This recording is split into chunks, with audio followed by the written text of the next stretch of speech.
It is Monday, Parshas V'Eschanan Vuv Menachem Ov Tuvshin Pai Vuv, July 20, 2026. My name is Gershy Schwarcz, and I'm your host with the news of the last 72 hours on Edge. Your daily report of the news of the last 24 hours, powered by Yiddish 24, provided to you by The Click. Senator John Fetterman had this to say to Mayor Zohran Mamdani from New York City. Sit down, clown, and focus on New York City's problems. Fetterman obviously said this because Mamdani recently tried or attempted to meet with the ambassador to the UN for Iran, and now obviously he threatened to arrest Benjamin Netanyahu. So, there we go. Mixing into foreign politics. He needs shades. Stop looking outside of your own windows. With my HomeFinish, you get yourself the best shades in town. Kosher Skinny Shot. Have you given it a shot? You can still enter the free month with Kosher Skinny Shot. Business Sync Workshop. I'll talk about it soon. Okay, first, 2 US soldiers were killed in an Iranian attack in Jordan over the weekend. And the third soldier is still MIA. And the US is answering with full force. Russia and China seem to be helping the Iranians by targeting US targets very, very accurately. Iran's new supreme leader, Mujtaba Khamenei, has left his country, according to intelligence sources, so he's not even in Iran. UK Prime Minister, might I say, former UK Prime Minister Keir Starmer has officially stepped down. He handed the role to Andy Burnham, who took over today. And speaking of number 10 Downing Street, up to 10 people were injured in a late-night mass shooting in Tucson, Arizona. Vice President J.D. Vance and Second Lady Usha Vance just had a baby boy. Mazel tov. The zucha will be never. This is the family's fourth child. It is also the first time a sitting U.S. Vice President has had a baby boy in more than just 150 years. This is unbelievable. Just days before Tisha B'Av, archaeologists in Jerusalem have uncovered rare wooden beams dating back to the destruction of the first Beis HaMikdash. All this and way more here on Edge. I just gave you a little roundup to get you a little bit of a teaser inside of it. So speaking of a teaser inside of it, the Business Sync Workshop is something you want to try. If you speak Yiddish, if your friends speak Yiddish, tell them about it. If you want to be a mensch, the business has to be a mensch, but you have to be a mensch first. So you need to go to this workshop. It's the 7th time they've been doing this, and so far everyone has been there. So the last 6 previous times have all left their testimonials on the website. You can check it out for yourself on Business Sync Workshop. Hear what they have to say. Because I can tell you, if you mention on Edge, you get $500 towards the course, 718-664-6066. But Ezra Shem's Brooklyn, I will be there too. All right, let's continue, shall we? Very good, yes. Big changes in the United Kingdom today as Prime Minister Keir Starmer, or former Prime Minister Keir Starmer, is officially out, and Andy Burnham is taking over. Now, this morning, Starmer went to Buckingham Palace to give his resignation to King Charles III. Obviously, right after that, the new Prime Minister, Andy Burnham, made the same exact trip to meet with King Charles and get the invite to form a new government. Burnham is now the 7th British Prime Minister in just 10 years. This rapid change started back in June of 2016 when the British public voted to leave the European Union. Things got shaky. That decision shrunk to the British economy and helped cause the constant shuffle of leaders all the time. Before heading to the palace, Starmer gave his final speech outside number 10 Downing Street, saying simply, "My work is done here. It's been a pleasure working with you all."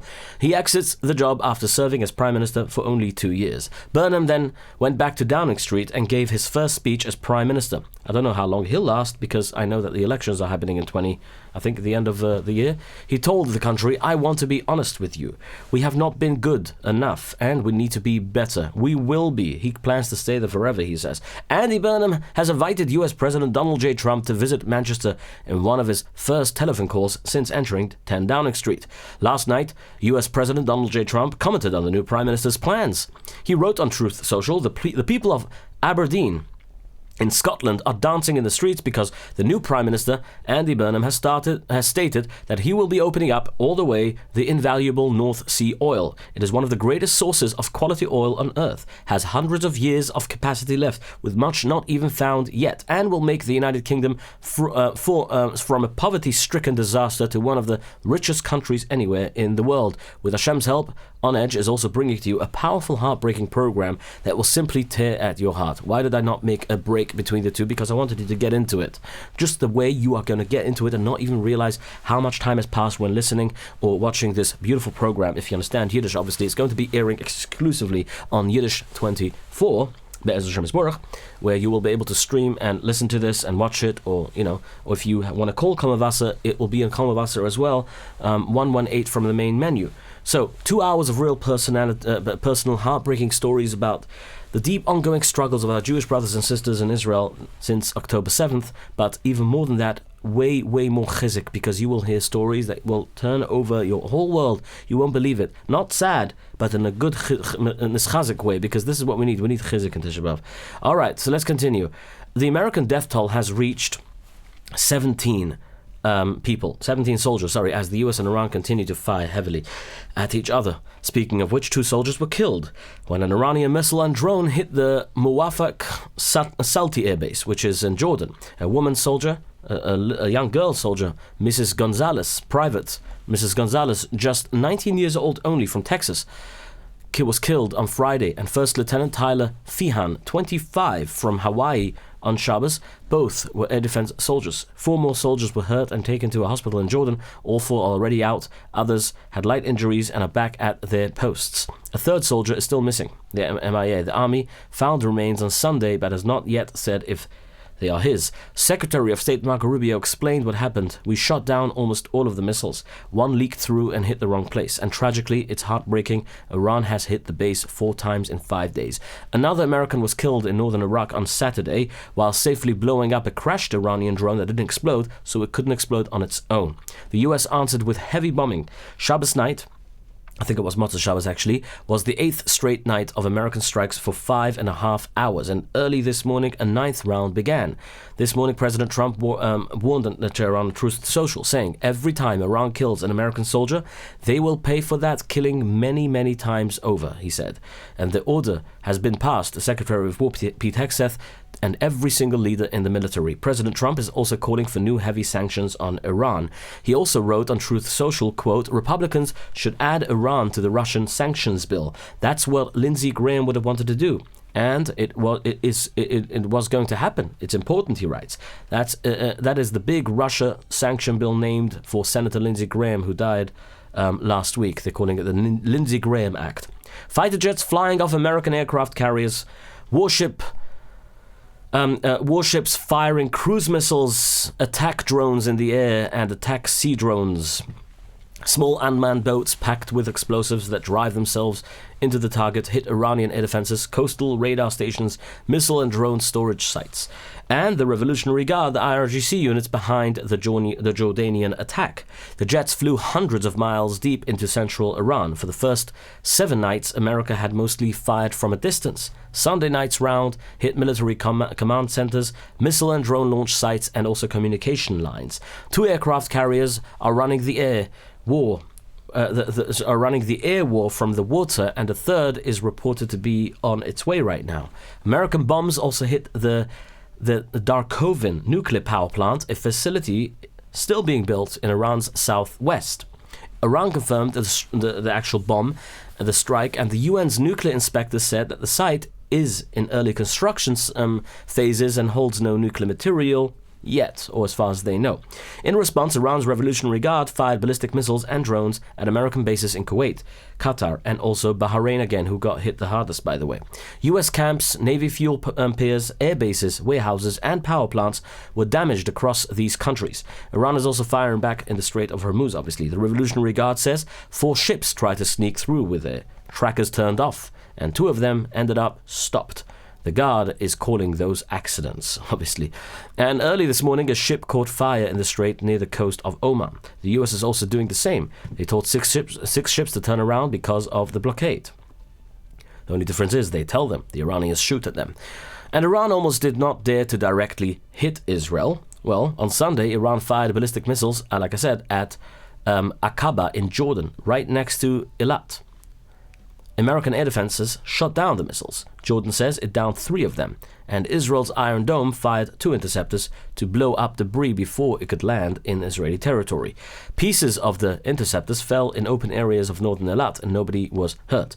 Israel's military chief, Lieutenant General Eyal Zamir, said, "We are ready to immediately return to war." But Israeli defense officials say they do not expect Iran to fire directly at Israel for now.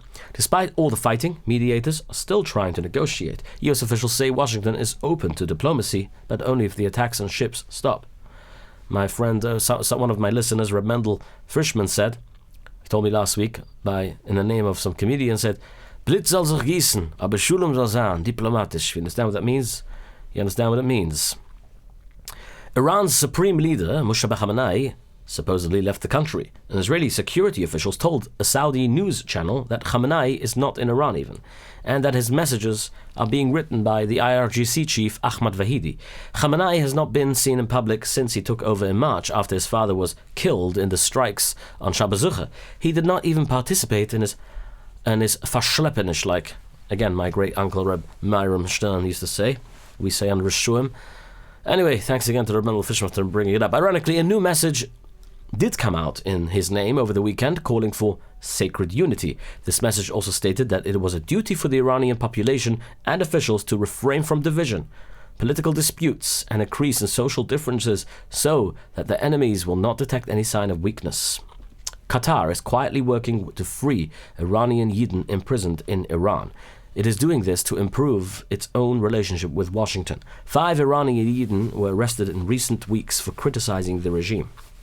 During the war, the government is forcing the 10,000 Yidden living in the country to show complete loyalty to the regime. The regime even forced the Jewish community to hold public pro-government ceremonies during the recent war. Tehran has released foreign prisoners before, most recently freeing an American woman who had been held there since 2024, a release President Trump publicly thanked Iran for. The Islamic terror group, ISIS, is growing fast in Syria. The intelligence estimates say that the number of ISIS fighters in the country has grown from 2,000 up to 10,000 since the fall of Assad government. The US military is preparing to finish its withdrawal from neighboring Iraq by September 30th. Don't forget. Experts warn the terror group is ready to use the American exit to its advantage, waiting to fill the empty areas. Prime Minister Benjamin Netanyahu just won sweeping new control over his own Likud party. On Sunday, Likud Constitution Committee, with Netanyahu in the room, gave him 8 reserved spots on the party's Knesset list to fill with candidates of his choice. The committee also ruled that if fighting on the home front makes it possible to hold the party's primary vote, set for the middle of August, Netanyahu can cancel the primary and have a small committee of Likud mayors to pick mayors pick the list instead, obviously. Netanyahu said he supports holding the primary, but warned there is a possibility that we could face an exceptional security situation that would make it difficult to hold campaign events. The plan caused intense fighting inside the party. The party's full Central Committee votes on the plan Tuesday ahead of the national election set for this October 27th. Tens of thousands of Chassidim are gathering outside Israel's military prison number 10 last night for a massive protest against the Gzeira Sagias. Oh, I believe it's happening tonight, or it's happening now. They are protesting the arrest of Yisrael Fein, a bucher from the Yeshivas Fasemis. The Ger Rebbe is personally leading the demonstration at Tfilis. Police gave official approval for the gathering, which was scheduled to start at 9:30 p.m. tonight. A new Haredi political faction has launched with plans to run for the next Knesset. The group is called Haredi Public Party. It's called Tzibur HaCharedi. The group is called, like I said, and is led by the Beit Shemesh Deputy Mayor Moti Leitner. On Sunday, it launched a 2 million shekel advertising campaign at the entrance of Bnei Barak at the Yerushalayim and Elad. The group is demanding that Shas and United Torah Judaism give it a spot on their lists, and says if they refuse, the campaign will grow. Its top issues, the arrest of Yeshiva Bochum of Gzeira Sagias and deep poverty in the Haredi community. My HomeFinish can get you beautiful shades. It's just a shame not to think about this.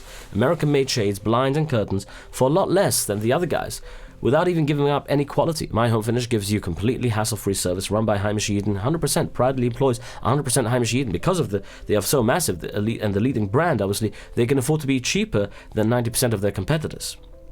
So, they always say that the customers come back for the price, stay for the service, and never come back for the quality because My HomeFinish lasts. They serve Monsey, Monroe, upstate region, and also the New York City area. If you need new shades for your house, office, or development, you call My Home Shades. Mention on Edge, get 5 to 10% discount by calling 845-372-6613. Again, 845-372-6613. Say on Edge, get 5 to 10% discount on your order. You can also visit them on myhomefinish.com or info@myhomefinish.com for their email address. Lebanese President Joseph Aoun is meeting with President Trump at the White House on Tuesday, the first visit by a Lebanese president in 17 years. Mr. Aoun is bringing a written plan for taking apart the weapons stockpile of Hezbollah, and he wants Trump to press Israel to start pulling its troops out of the 2 pilot zones. The first test areas is South Lebanon, where Israel would leave and the Lebanese army would take over. That is the deal the 2 countries signed in June. Israel pulls back, Hezbollah gets disarmed. Hezbollah has obviously rejected. Before the White House visit, Aoun met on Sunday with Secretary of State Marco Rubio and praised Lebanon's push to disarm Hezbollah. In Israel, thousands of demonstrators, including government ministers, marched straight through a closed military zone to the Gaza border. They demanded that settlements be rebuilt inside the Gaza Strip. Finance Minister Bezalel Smotrich and obviously National Security Minister Itamar Ben-Gvir marched along them. Obviously you have to understand, 21 years after Israel pulled its settlers out of Gaza, security forces let the crowd walk through the last at least 4 military checkpoints without stopping them, and no one was arrested, obviously. Gazans told British newspapers, that the Telegraph, that armed Hamas men stormed a shelter full of women and children, opened fire and arrested several people. Then they refused to release them until the families paid for the bullets and terrorists, the terrorists had fired, about 24,500 shekels. The group is also smuggling goods inside A-trucks and commercial trucks to raise more money for itself. They're trying to ransom them, I guess. Hamas picked a top new leader today, and everyone is happy. From the Iranian side, Hezbollah, they're all praising him. Khalil Hayya.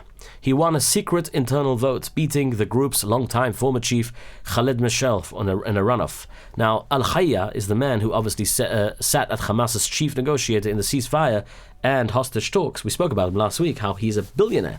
He is obviously 65 years old, runs things from his luxury apartment in Qatar, and survived an Israeli strike the last year that was meant to kill him. He is the 3rd top leader Hamas has had since the war began. Israel killed the previous 2, Ismail Haniyeh in Tehran and Yahya Sinwar in Gaza, and Al-Hayya takes over fully next week. Kosher Skinny Shot is your shot at a better life, you know that your life has been a little bit tough until now. You can go and take Ozempic and take all these other shots on your own, but then you're lost, basically, because you're not sure what to do. Feels very scary, they're not telling you everything, and maybe they are telling you some things, but I can tell you one thing. There's a lot of things you need to check. Obviously speak to your doctor before, but you see, Kosher Skin and Shot is a full service with a doctor, with everything, and they give you the full advice. They make a proper background check on your medical record to make sure that you're eligible for this, making sure that there's no risks involved before you take it. So 845-456-8924 and a better chance at life. 845-456-8924. Kosher Skinny Shot. Give it a shot because your life deserves one. You understand? Your life deserves a shot. A good one. All right, mention on Edge if you can enter the raffle, obviously, by calling me on 845-671-1775, press 5, and you say Kosher Skinny Shot on Edge with your name and telephone number, and you enter to win a free month with Kosher Skinny Shot. A base medrash in Bnei Barak was targeted by a group of stone-throwing youths, younger chevra lunatics, right in the middle of the Friday night tish led by the Ashlag Rebbe Shlita. Mispalim were gathered around the tish, and the Ashlag Bnei Achula, the Bnei Achula base medrash, when rocks smashed through the windows. That sent shards of glass flying and forced those inside to move away from the affected areas. No injuries were reported, Baruch Hashem, and so far no arrests have been made. 2 frum shuls in Queens, Young Israel of Holliswood and Young Israel of Jamaica Estates, were vandalized Thursday night, about 45 minutes apart. This prompted an investigation by the NYPD's Hate Crimes Unit. An attacker threw bags of motor oil and human waste at the buildings.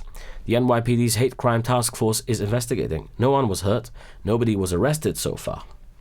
Jewish community groups are asking Mayor Zahra Mamdani to take action and add more police officers, more security at shuls across the city.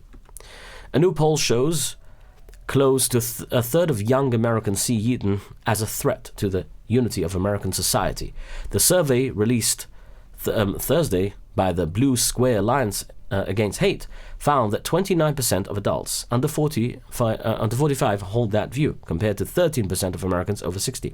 Among those under 29, 13% said Yidden cause problems in the world, and about 1 in 5 said insults aimed at Yidden are not even harmful. Overall, 30% of Americans gave answers showing hatred of Yidden, the highest number the survey has ever recorded since it began 3 years ago. What do we take from this? It's not news, my friends. Now they're just saying it. It's always been there. It's always been there. What do we do about this? Nothing. You know what we need to do? We just need to have faith in Hashem and be stronger. Every time you hear hate, you go with love. You fight it with love. That's how we do it. That's how we win. And that's how Mashiach will come. This is the time for love. Sin is chinam. Because of sin is chinam, that's what brought the destruction. Let them have the sinas chinam, and let us have a havas chinam. With a havas chinam, we will beat their sinas chinam. You get it? In America, 9 people were shot and wounded in a mass shooting early Sunday morning in downtown Tucson, Arizona.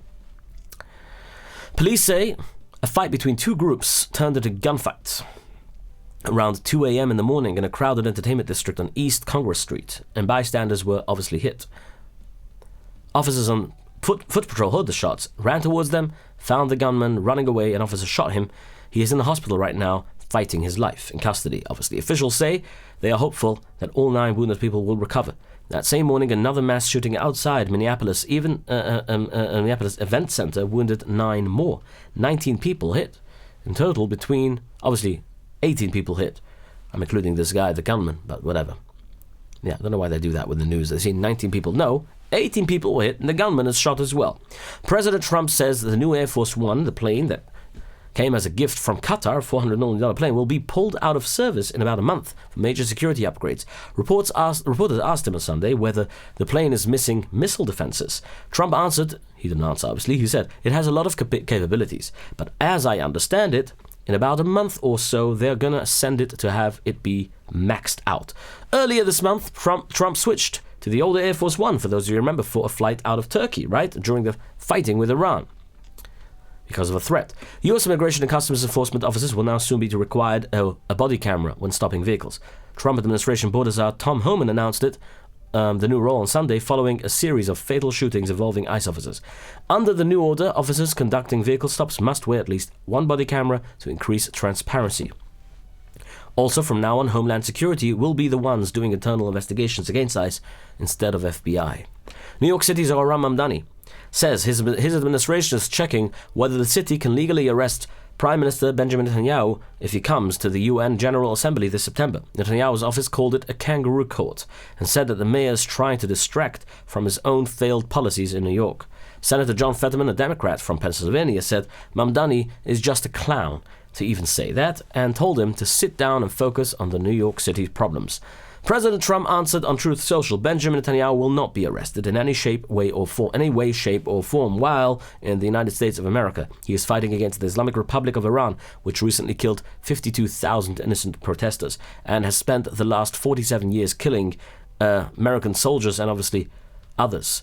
Trump added that the only ones who should be arrested are the people that led Iran into the unprecedented spiral of death and destruction, something that should have been dealt with years ago by previous presidents. A Trump administration official is accusing New York State of allowing Chinese organized crime groups to steal billions of dollars. Dr. Mehmet Oz, who oversees the federal medical program, says New York's $110 billion Medicaid system is filled with huge fraud. He claims Chinese crime networks, have taken about $2.1 billion from New York Medicaid programs through fake claims and fake programs. New rules are now in effect for anyone riding an electric bike in New Jersey. Riders must be at least 15 years of age to have a license and also register their e-bikes with the Motor Vehicles Commission. And children under 15 can no longer ride e-bikes at all. Helmets are now mandatory for every single rider on an e-bike, and an e-bike must be insured, and the state is waiving now their registration fees for the first year. So chaparan if you haven't done it yet.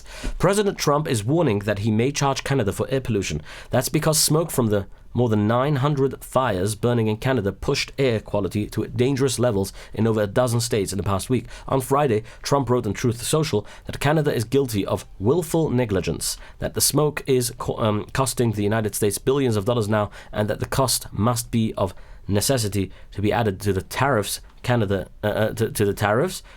is currently paying. He also wrote that America is being unnecessarily invaded by filthy, polluted, and unhealthy air, and said he planned to call Prime Minister Mark Carney about it. Canada disregarded it, obviously, and disagreed. Carney said fighting climate change is the responsibility of all countries, including the United States.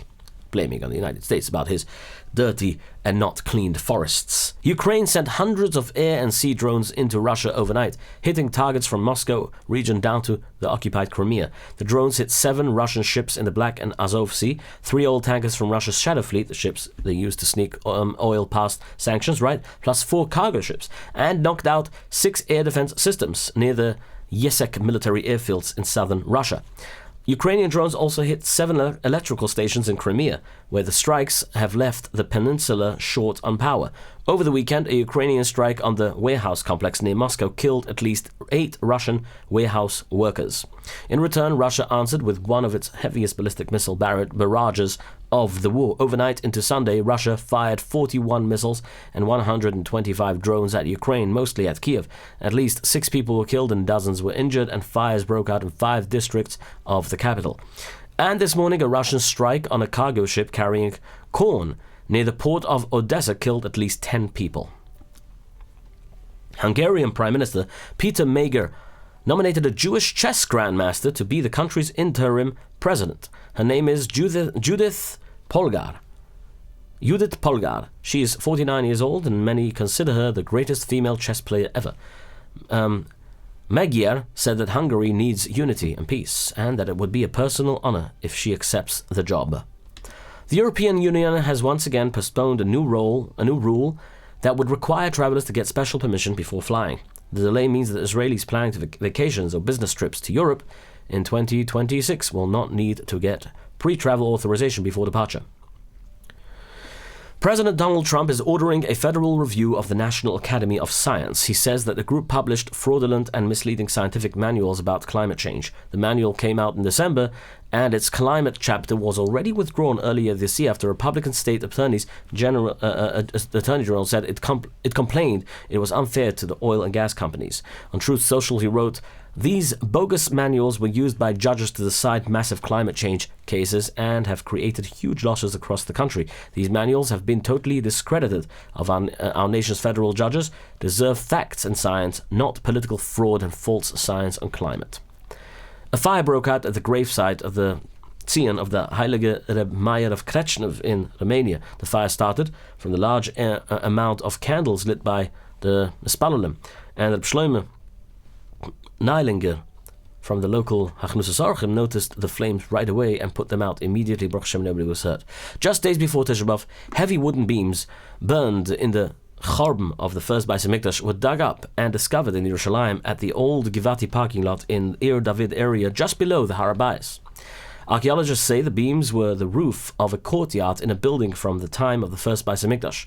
When the city was set afire, the roof collapsed and melted plaster from the walls sealed the charred wood, keeping it preserved for thousands of years. The diggers say that you can see from the way it was positioned and conditioned that the building was deliberately burned and collapsed all at once, obviously.